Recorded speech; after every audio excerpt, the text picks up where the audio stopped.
नमस्कार, city centre show में आपका स्वागत है। मुंबई के कार्टर रोड से मैं हूं पूजा भारद्वाज और शो की शुरुआत कर रहे हैं। सेना में भर्ती के लिए बड़े पैमाने पर जिस तरह से अग्निपथ योजना का ऐलान हुआ, उसके खिलाफ युवाओं का एक बड़ा वर्ग है जो कि सड़कों पर उतरा हुआ है। इसके खिलाफ विरोध प्रदर्शन कर रहा है। कई राज्यों से ऐसी तस्वीरें तोड़फोड़ की, आगजनी की और लाठीचार्ज की सामने आई हैं। बिहार, उत्तर प्रदेश, हरियाणा जैसे राज्यों में किस तरह से छात्रों में गुस्सा फूटा है, तस्वीरों के जरिए आपको दिखाते हैं। जहानाबाद में रेलवे ट्रैक जाम कर रहे छात्रों ने पथराव किया, जिसमें कई लोगों को चोटें आईं। बाद में पुलिस ने छात्रों को वहां से खदेड़ दिया। वहीं बिहार के ही नवादा के प्रजातंत्र चौक पर अग्निपथ योजना के खिलाफ छात्रों ने टायर जलाकर अपना विरोध दर्ज कराया।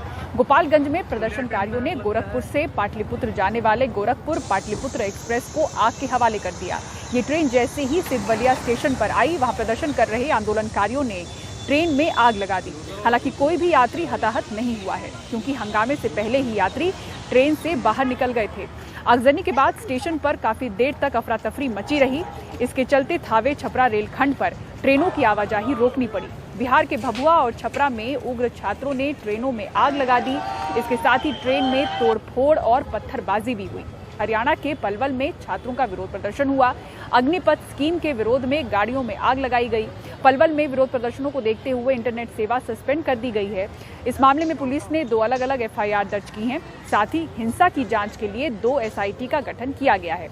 हरियाणा के रेवाड़ी में युवाओं ने सड़क जाम करके प्रदर्शन किया।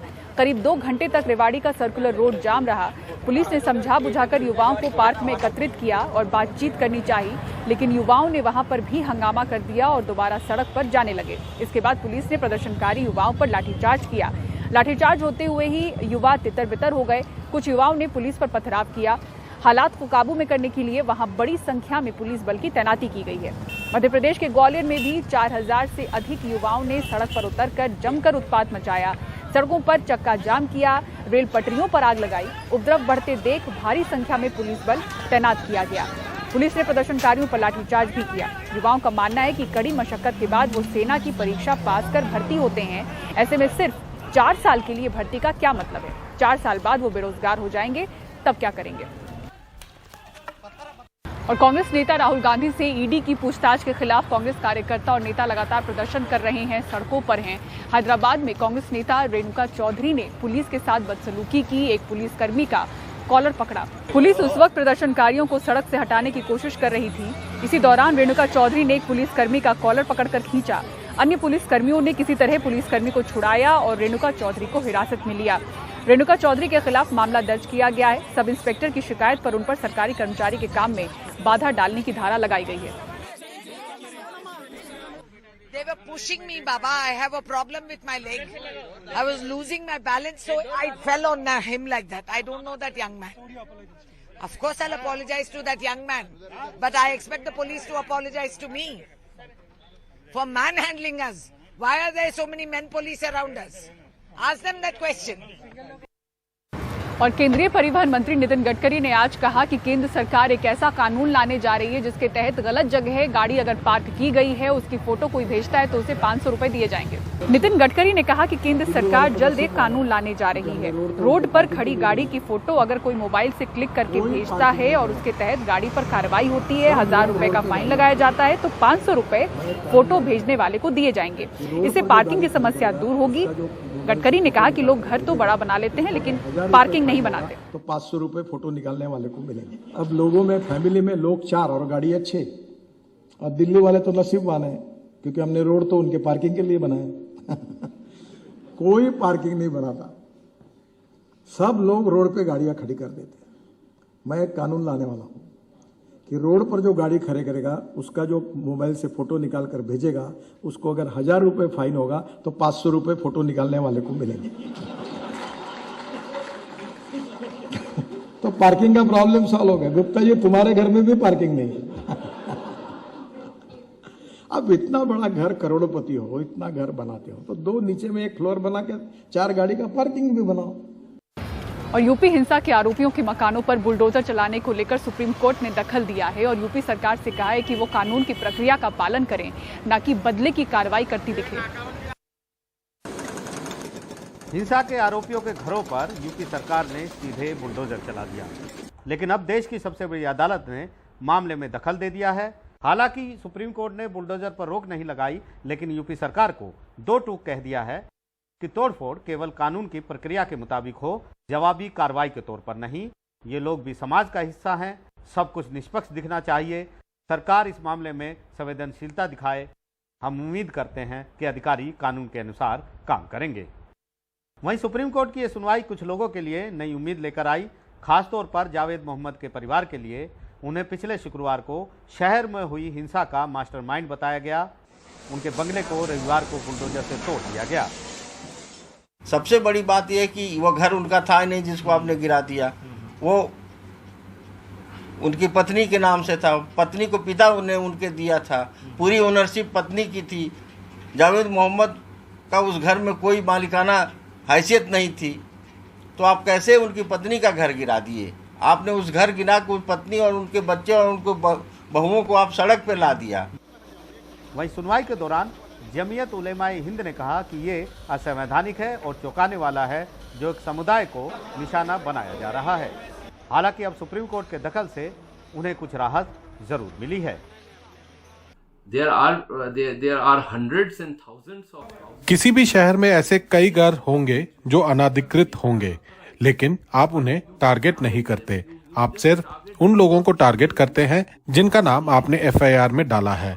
साथ ही आप किसी भी न्यायिक प्रक्रिया के बगैर ही रातों रात उनके घरों में बुलडोजर चलाकर उन्हें ढहा देते हैं। You don't take legal process and without undertaking those legal process, overnight the bulldozer is placed under the house and the house is demolished.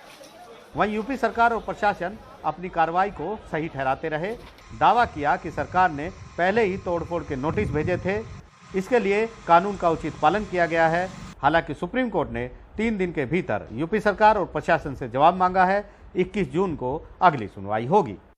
Supreme court ने सुनवाई के दौरान साफ कर दिया कि इस देश में सिर्फ और सिर्फ कानून का राज चलेगा और अगर तोड़फोड़ की कार्रवाई करनी है तो फिर कानून की प्रक्रिया का पालन भी करना होगा, संवेदनशील बनना होगा और दूसरे की बात सुननी भी होगी। नई दिल्ली से सुशील राठी के साथ आशीष भार्गव, एनडीटीवी इंडिया। असम, मेघालय, अरुणाचल प्रदेश में मौसम विभाग ने रेड अलर्ट जारी किया है। असम के कई इलाकों में लगातार तेज बारिश हो रही है और मेघालय की बात करें तो यहां पर NH6 बुरी तरह से प्रभावित है। रतनदीप चौधरी की ग्राउंड रिपोर्ट देखिए।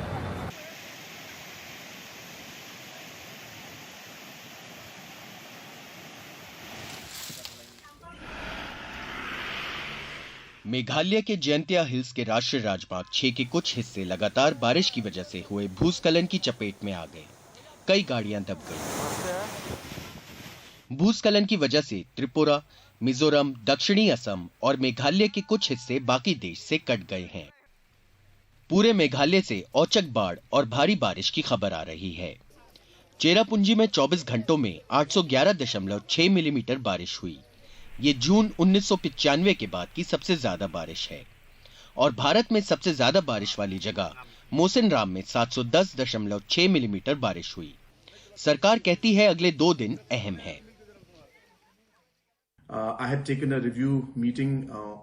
हमने हालात का जायजा लिया है। राज्यों के 3 हिस्सों के हालात देखने के लिए 3 कमेटियां बनाई हैं, जिनकी कमान कैबिनेट मंत्री के हाथ होगी और वे पक्का करेगी कि जरूरी सप्लाई अगले 48 घंटों के लिए जारी रहे। पड़ोस के असम में निचले असम के बहुत सारे हिस्सों में गुरुवार से अचानक बाढ़ के हालात बने हैं। तामुलपुर, नलबाड़ी, बजाय आदि की हालत काफी खराब है। असम में ग्वालापाड़ा में भारी बारिश के बाद जमीन धसकने से 2 नाबालिग भाइयों की जान चली गई। मलबे से उनके शव मिले। जमीन धसकने से उनके घर की एक दीवार गिर पड़ी थी। बीते 3 दिन में जमीन धंसने से अकेले असम में 6 लोगों की मौत हो गई। इस साल राज्य में बाढ़ और भूस्खलन से 44 लोगों की जान जा चुकी है। 3:30 बजे ये इलेक्ट्रिसिटी बोर्ड को खबर दिया हूँ, लेकिन अभी तक कोई नहीं आया। ये दुर्घटना हुआ बारिश का वजह से, जमीन नीचे गिर गया, कॉलगस भी है और 2 लाइट का पोस्ट भी गिर गया। लेकिन हमारा पब्लिक मिल के थोड़ा रास्ता क्लियर किया, साफ किया, लेकिन जो लाइट का पोस्ट है ये हम लोग उठा नहीं सकता हूँ। इस हफ्ते तक बारिश की चेतावनी है। असम को और भी बाढ़ झेलनी पड़ सकती है। असम से रत्नदीप चौधरी की रिपोर्ट, एनडीटीवी इंडिया। और अब आइए बात करते हैं मुंबई के एक स्कूल की, जहां के 50% बच्चे फीस न दे पाने की वजह से स्कूल छोड़ चुके हैं। बाकी बच्चे स्कूल न छोड़ें और जो छोड़ चुके हैं वो वापस आए, इसलिए स्कूल ने अब एक अनोखी पहल की है और बच्चों की माताओं को स्किल ट्रेनिंग देनी शुरू की है ताकि वो खुद कमाएं और फीस भर सकें। देखिए रिपोर्ट। बच्चों के इस स्कूल में माओं की क्लास चल रही है। कुछ सिलाई सीख रही हैं, कुछ नर्सिंग कोर्स, तो कुछ ब्यूटी क्लासेस। मुंबई के मालाड में मौजूद इस रोजमेरी इंग्लिश हाई स्कूल में गरीब तबके के बच्चे पढ़ते हैं। स्कूल बीते साल बंद होने की कगार पर पहुंच चुका था। 50% बच्चे आर्थिक तंगी के कारण स्कूल छोड़ चुके हैं। परिवार बच्चों की स्कूल की फीस भरने के काबिल रहें, इसलिए अब स्कूल खुद अपने छात्रों की माताओं को अलग अलग काम की स्किल ट्रेनिंग दे रहा है। 750 बच्चे थे। We had a strength of 750। अब ऐसा हो गया है कि 50% स्टूडेंट्स ट्रेसेबल नहीं है। कुछ ट्रेसेबल करने की कोशिश हो रही है, कम्युनिटी विजिट्स हो रही है, उनके घरों पे जाया जा रहा है। कुछ है लाइक एक एडिशनल हैंड हो गया है कि नॉर्मली अभी जैसे हस्बैंड्स हैं, सब मेडिसिन्स हैं, ये सब इनके पास काम नहीं है अभी फ़िलहाल, तो इनका ये जो है इनकम वो सप्लीमेंट कर रहा है उसमें। तो ओवरऑल देखा जाए तो इसमें उनको एक बहुत बड़ा जैसे एक एम्पावरमेंट हुआ है, वुमेन एम्पावरमेंट स्पेशली। बेटे का भी छूट गया था तो फिर सर ने 10th हो गई थी उसकी, सर ने बोले नहीं, इधर उनका कोर्स चल रहे थे तो वो भी बहुत ज़रूरी था कि अपनी लाइफ, बच्चों की लाइफ अगर बिगड़ जाए तो माँ बाप की कोई लाइफ ही नहीं रहती है। सर ने ट्रेनिंग का बताया कि ऐसा ऐसा ट्रेनिंग हो रही है, तो फिर वहाँ जाके ट्रेनिंग लिए तो वो अपने पैरों पे थोड़ा ये है कि किसी के सामने हाथ नहीं फैलाना पड़ता है। अभी बच्चे रोई, बोली मम्मी क्यों मेरे को स्कूल से निकाल रही। मैं बोले अभी क्या करूँ, पापा को काम नहीं है, मेरे को काम नहीं है, तो हम लोग कैसा ये करेंगे। मेरे बच्चे तो बहुत रोई, तो हम लोग को सर बोले, तो इसका हम लोग सर का वजह से आए, तो वही हम लोग कर रहे हैं। अभी काम करते हैं तो बच्चे लोग पढ़ाई करते हैं, ये करते हैं, उसका आगे देखते हैं, हम लोग को बहुत खुशी होती है। हम लोग नहीं पढ़ाई करें तो आगे मेरे बच्चे भी पढ़ाई करेंगे, आगे बढ़ेगी। बच्चों की शिक्षा पर आया संकट चिंता का विषय है। ऐसे में रोजमेरी स्कूल की ये अनोखी कोशिश कई भविष्य को संवारने का बड़ा काम कर रही है। मुंबई में कैमरामैन प्रवीण जी रोहित के साथ पूजा भारद्वाज, एनडीटीवी इंडिया। और सिटी सेंटर शो में रुक रहे एक ब्रेक के लिए। ब्रेक के बाद आपको दिखाएंगे इस साल 2 बड़ी फिल्मों की रिलीज के लिए फिल्म मेकर्स कितनी कड़ी मेहनत कर रहे हैं। एक ब्रेक के बाद पूरी खबर।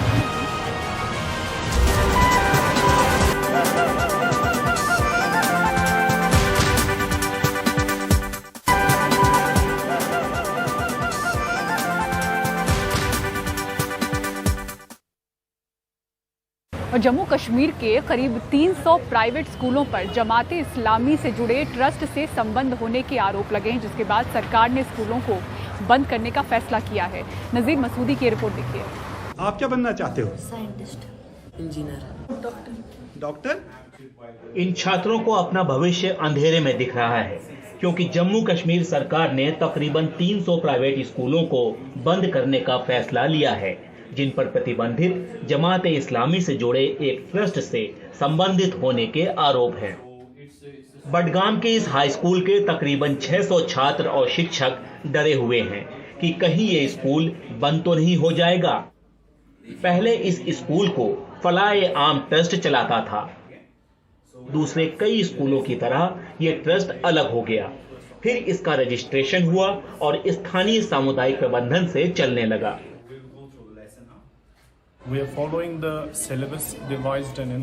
हम स्कूल शिक्षा के राज्य बोर्ड द्वारा तैयार और अनुमोदित पाठ्यक्रम का पालन कर रहे हैं। प्राथमिक स्तर पर हम कैम्ब्रिज की सीरीज सिखा रहे हैं, जो कि आधुनिक युग से जुड़ी हुई है। Very much connected to the modern era. सरकार के एक आदेश के मुताबिक जमात से जुड़े ट्रस्ट से जो स्कूल संबंधित थे, उनकी मान्यता वापस ले ली गई है। 2019 में जमाते इस्लामी संगठन पर पाबंदी लगा दी गई थी। मुख्य शिक्षा अधिकारियों से कहा गया कि वो 15 दिनों के भीतर इन स्कूलों को बंद करवाकर छात्रों को सरकारी स्कूलों में शिफ्ट करवा दें। स्टेट इन्वेस्टिगेटिव एजेंसी SIA की इस खुफिया रिपोर्ट के बाद ये फैसला लिया गया कि इन स्कूलों का जमात से जुड़े ट्रस्ट से रिश्ता है। बीजेपी ने जमात को अतिवादी संगठन बताते हुए इस फैसले का स्वागत किया है। फलाह आर्म ट्रस्ट जमात इस्लामी से जुड़ी हुई है। ये 300 स्कूलों और वहां पढ़ने वाले 50,000 छात्रों की तरह ही काम करती है। सरकार ने इन स्कूलों पर प्रतिबंध लगा दिया है और इसी से संबंधित मुख्य शिक्षा अधिकारियों को निर्देश दिया है कि छात्रों को सरकारी स्कूल में प्रवेश दिया जाए। हम इस फैसले का स्वागत करते हैं। फलाह आर्म ट्रस्ट का कहना है कि सिर्फ 7 स्कूल उनसे जुड़े हैं। उसने किसी भी तरह की गलत गतिविधियों में शरीक होने के आरोपों से इनकार किया है। पता नहीं कि बैन क्यों किया गया, अलबत्ता हम पढ़ाते हैं एज पर गवर्नमेंट सिलेबस पढ़ाते हैं, तो जो कुछ गवर्नमेंट की तरफ से हिदायत है वही हम करते हैं। करीब 3 साल तक कश्मीर में स्कूल बंद रहे और इस साल मार्च में बच्चे दोबारा स्कूल आए, लेकिन एकेडमिक सेशन के बीच में आज सरकार का एक आदेश आया है जिसमें ये कहा गया है कि जो जमात इस्लामिया के साथ वाबस्ता फलाह ट्रस्ट है उनके साथ जो स्कूल है उनको बंद किया जाए। हजारों स्टूडेंट और टीचर परेशान हैं और वो भी परेशान है जिन्हें फलाह ट्रस्ट के साथ कोई लिंक भी नहीं है। बडगाम से नजीर मसूद, NDTV।